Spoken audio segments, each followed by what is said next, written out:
Hey YouTubers, welcome back to video number 30 of Small Engines Questions and Answers. The first thing I want to do is thank everybody for their support throughout 2010. If it weren't for you guys, I wouldn't be where I am today with all these videos. And I plan on keeping on doing as many videos as I can. I sure don't plan on stopping to do this. So thanks again. Also, I want to thank all the contributions that I received in the last week. It's very much appreciated, no matter what the amount is. If I can't get back to your questions, it's because I've been just so busy lately. I've only been able to answer a few questions per day, but keep sending the same question over and over, and eventually I will get to them. It's not that it's not important. Like I said, it's just sometimes I just don't have time.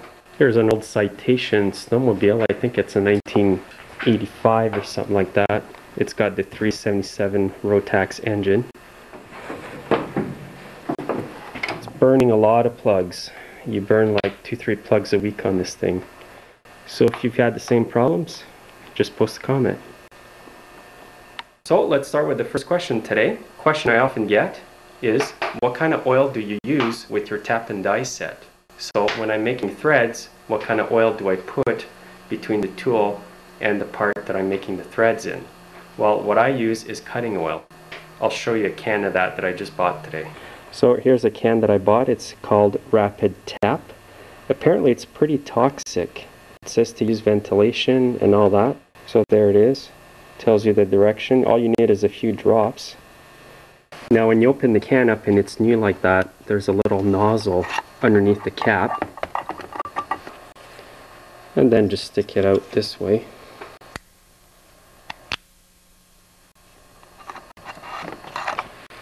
So basically just put a few drops on the tool before you start cutting, and it's supposed to be good for that. Rapid Tap. Some YouTubers are probably going to ask me what brand this tap and die set is. Well, it's Mastercraft. It's kind of like buying stuff at Sears. So basically it's kind of like Craftsman. They're warranted for life, and that's why I buy them. I've had good success with them. I can't complain about it. I actually have two sets like this. The other set's slightly different. So if you break a part from this set, you just go back to the store and they'll replace it for free. And they do work good too. Like, they're good quality, they're not junk. I've used them many times without any problems, and they sure get you out of a jam when you're stuck. So you could go to an auto store near you and ask for the Relton Rapid Tap cutting fluid. And it's actually a product from the States here. There's a phone number. There's the emergency number in case something happens with it. So look around on the internet. I'm sure you're going to find a seller of this product. Now, some YouTubers have asked me if they flood the motor on their snowblower with the Tecumseh motor, does all that gas go into the crankcase with the oil, or does it drip out the carburetor? Well, the answer to that is the excessive fuel that is flooding the motor is actually pouring out the carburetor. It's not going into your engine oil, so that's a good thing. I'll show you on an engine why that's the case. So if you look at this old Tecumseh motor here, they all come with an intake pipe and the carburetor is below it. So when the carburetor floods with fuel, it's going to drip right out the carb. Usually there's not an elbow behind the carb. So usually this is what you're going to have, carburetor like this on most snowblower motors with a Tecumseh engine. No air filter, no tube at the back, so the fuel is going to flow out the back of the carb, right back here, and onto the ground. It's not going to flood your engine crankcase. Now, a question I got recently is a YouTuber is asking me if a 10 horsepower motor would be big enough to power a go-kart with a 150 pound man on it.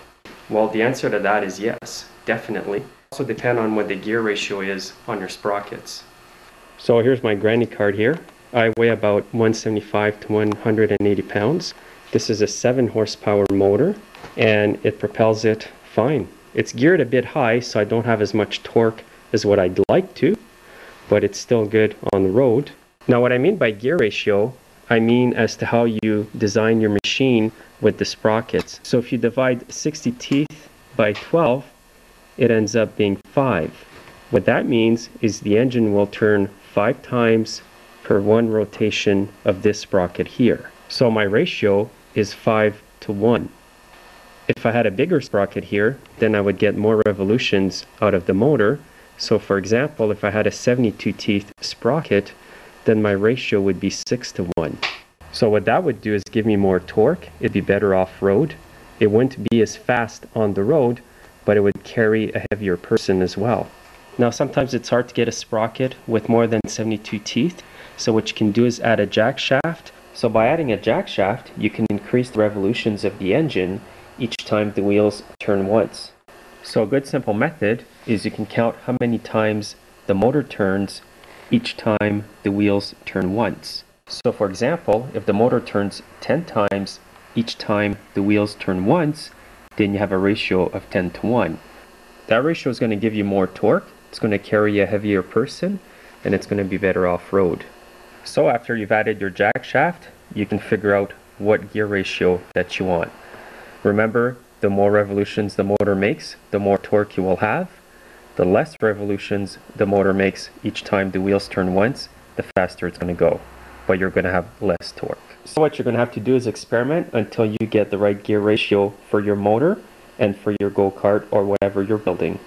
Now another question I get often is it bad to see a bit of gray oil on the dipstick of my snowblower when I check the oil?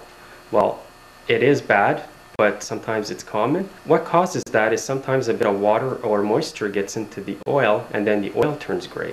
So it's going to be common sometimes. You check the oil, you see a bit of gray on the dipstick. I don't in this case, but sometimes I see some. If all the oil at the bottom of the dipstick is gray, then replace your oil immediately because that's going to cause damage to the motor.